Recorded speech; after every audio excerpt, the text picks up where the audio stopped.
Meus queridos e queridas, sejam muito bem-vindos a esse espaço nosso de estudo e de reflexão. Que Deus abençoe você, abençoe a sua família. Aqui nesse nosso espaço de reflexão, a gente quer explicar algumas das razões da nossa fé católica para aqueles nossos irmãos em Jesus Cristo que estão congregados aí nas mais diversas confissões cristãs. Em primeiro lugar, é uma alegria imensa eu poder me dirigir a vocês nesse exato momento. Vocês são meus irmãos no Senhor Jesus e isso me enche de alegria. Eu não sei qual é o espírito que te animou a acessar esse conteúdo aqui. Eu vou supor que não seja um espírito de contenda ou um desejo por debates intermináveis, porque esse não é o nosso intuito aqui.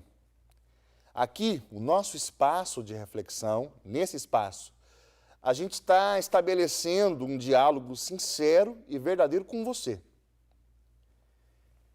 Eu estou imaginando, nesse exato momento, a gente numa sala, tomando um bom cafezinho ou um mate bem cevado, né, em homenagem aos meus amigos do Sul, cercado de irmãos em Jesus Cristo que, por causa dos nossos próprios pecados, não comungam comigo da mesa eucarística, porque os nossos pecados dividiram o corpo místico de Cristo, que é a igreja. Portanto, eu estou numa sala, tomando meu café ou meu mate, e eu estou falando com meus irmãos em Cristo, que não comungam da totalidade da fé católica, mas que hoje gostariam de ouvir um católico, no caso eu, explicando por que cargas d'água a Igreja Católica crê o que crê.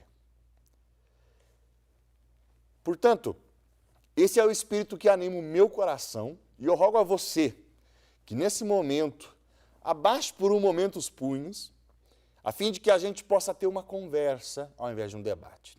Tudo bem? A proposta dessas reflexões que vão se seguir a partir de agora é explicar a fé católica no que tange o papel da Virgem Maria na história da nossa salvação, e nós vamos fazer isso recorrendo à Bíblia, e em consonância com a Bíblia, nós vamos recorrer também a alguns autores das primeiríssimas gerações cristãs, partindo do princípio de que eles foram os primeiros a receberem as Escrituras. Tudo bem?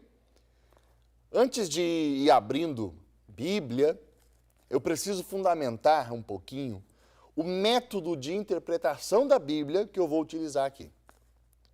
Esse primeiro vídeo, então, ele vai dar fundamentação para o método de leitura da Bíblia que nós vamos usar.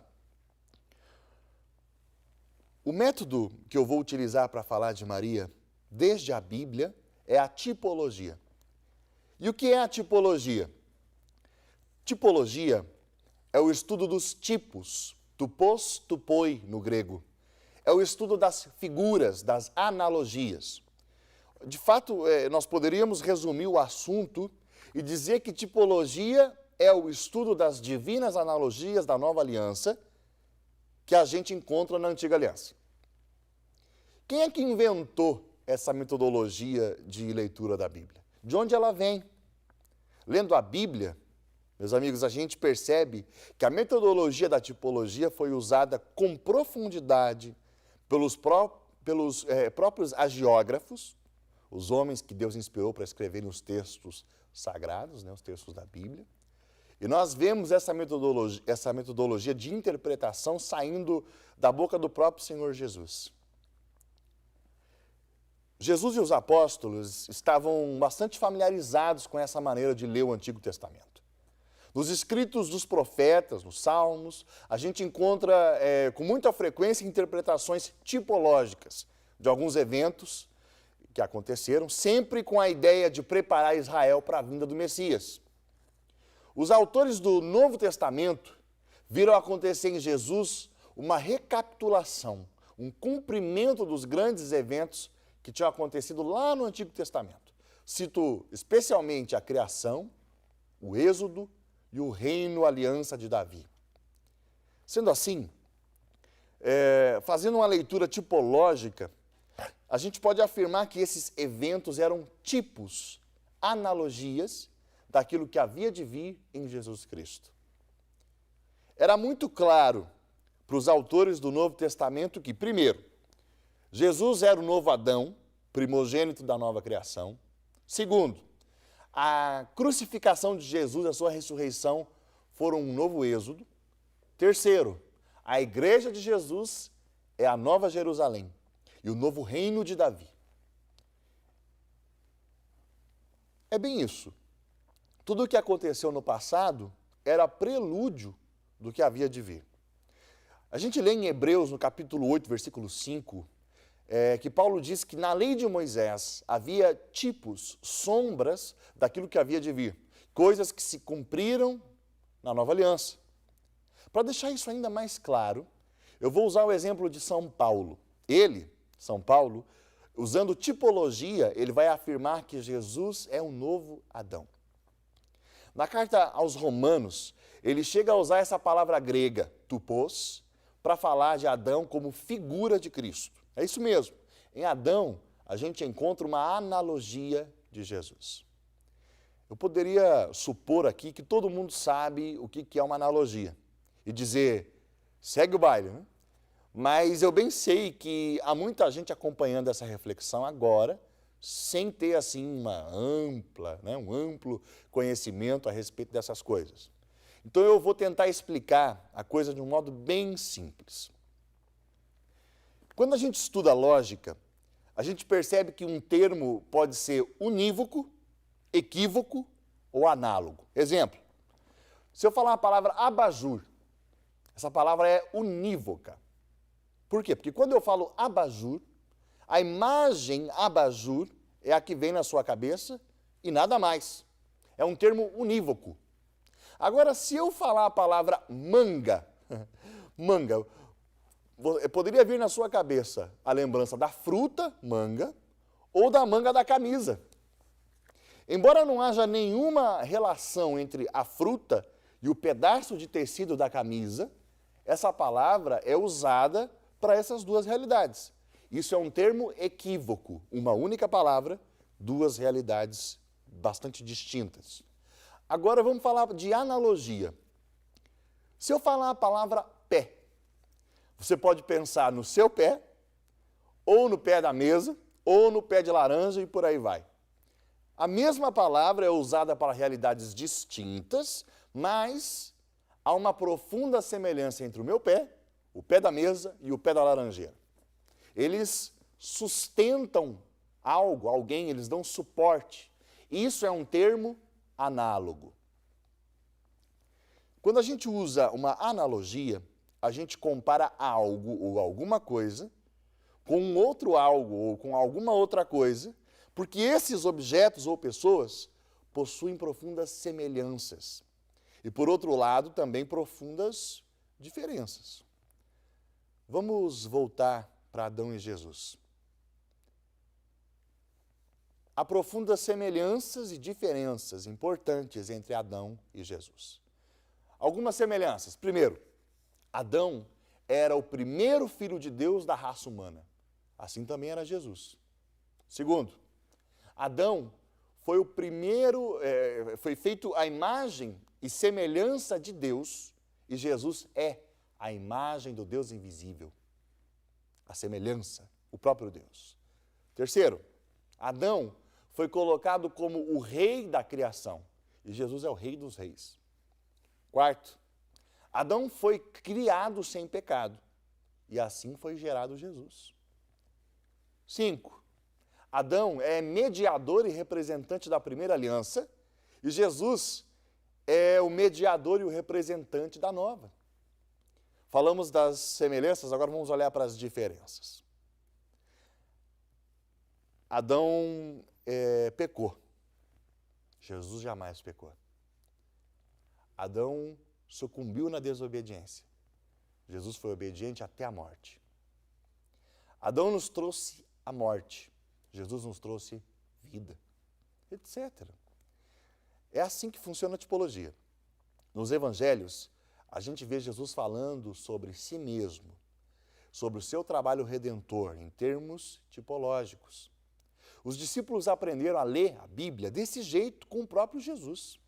Por isso é muito perigoso a gente querer ler o Novo Testamento de modo isolado, desconhecendo o Antigo. Olha só, Jesus se referiu a Jonas em Mateus 12, lá do versículo 39 ao 41. A Salomão em Mateus 12, 42. Ao templo em João 2,19. A serpente de bronze em João 3,14. Isso para citar alguns exemplos.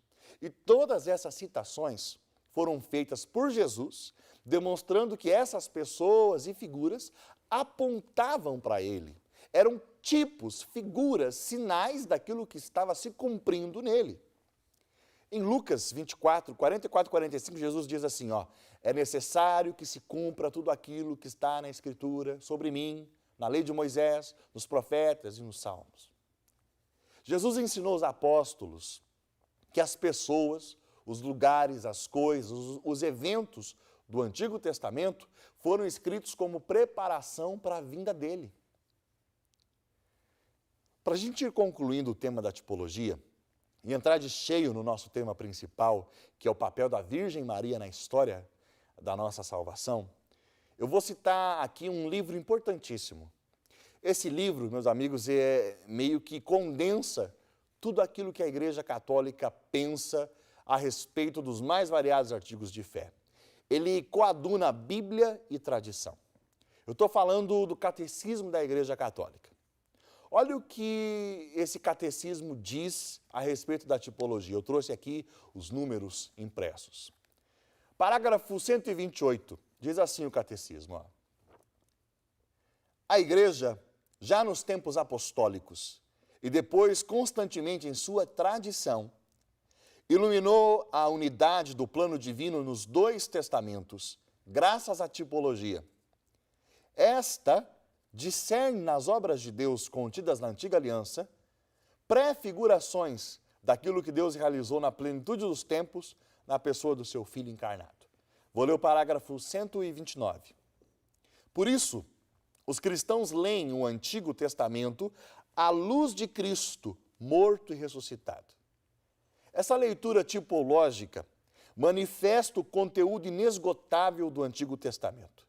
Ela não deve levar a esquecer que esta conserva seu valor próprio de revelação, que o próprio nosso Senhor reafirmou. De resto, também o Novo Testamento exige ser lido à luz do Antigo, é o catecismo falando.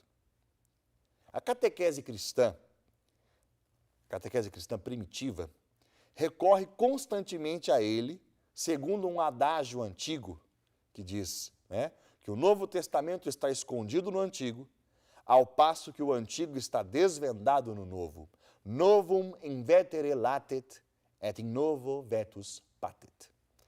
Parágrafo 130, último parágrafo que eu quero ler do Catecismo sobre esse assunto. A tipologia exprime o dinamismo em direção ao cumprimento do plano divino, quando Deus será tudo em todos. Também a vocação dos patriarcas e o êxodo do Egito, por exemplo, não perdem seu valor próprio no plano de Deus, pelo fato de serem ao mesmo tempo etapas intermediárias deste plano.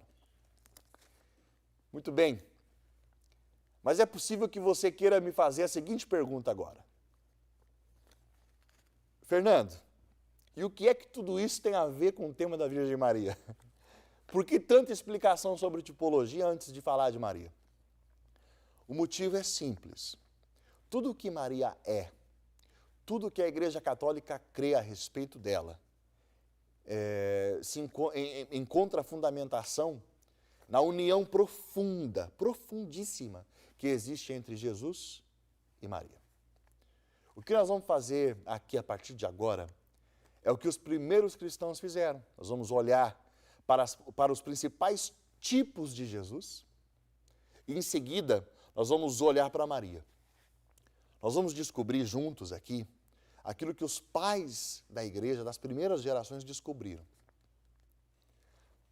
Jesus é o novo Adão, Maria é a nova Eva. Jesus é o novo Moisés, Maria é a arca da nova aliança. Jesus é o novo Salomão, filho de Davi, Maria é a rainha mãe. a Gebirá em hebraico. Eu termino esse tema recorrendo a um dos mais famosos cristãos dos primeiros séculos, Santo Agostinho, bispo de Hipona, na África. É dele a frase que a gente leu lá no Catecismo: Novum invetere latet et in novo vetus patet. O novo está oculto no antigo, o antigo está patente no novo. Foi assim que a igreja primitiva leu a Bíblia. Foi assim que eles escreveram seus hinos. Foi assim que escreveram suas orações. É assim que nós devemos agir também. Vamos juntos agora para a segunda parte dessa conversa. Nós vamos falar com mais detalhes agora acerca de Maria como a nova Eva.